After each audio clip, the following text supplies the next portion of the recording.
foldable phones are coming, it's only a matter of time, and it's looking increasingly like Samsung could be the first company to commercially launch one, possibly as soon as this year. We may even know what it's called, with the mysterious Samsung Galaxy X being the subject of several bendable leaks, foldable patents and flexible rumors. But whether X marks the spot or not, we're clearly entering a foldable future. To see how we got here and where we're going, here's the story of Samsung's foldable phone so far.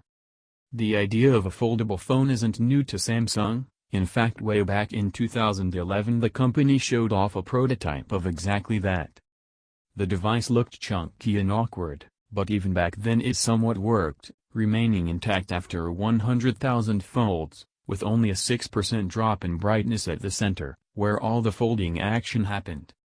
This clearly wasn't a commercial product, but later that year Samsung launched a concept video of a fully bendable, and transparent, mobile device that could fold out from a phone-sized screen to a tablet-sized one, showing Samsung's ambitions for the technology.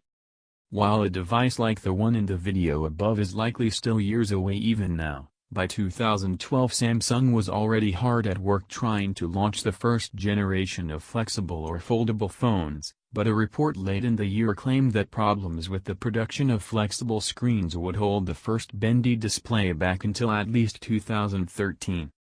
That didn't stop Samsung showing off another video of a foldable future though, highlighting all sorts of transparent screens, made from plastic that's thin, light and flexible enough to fully fold or roll.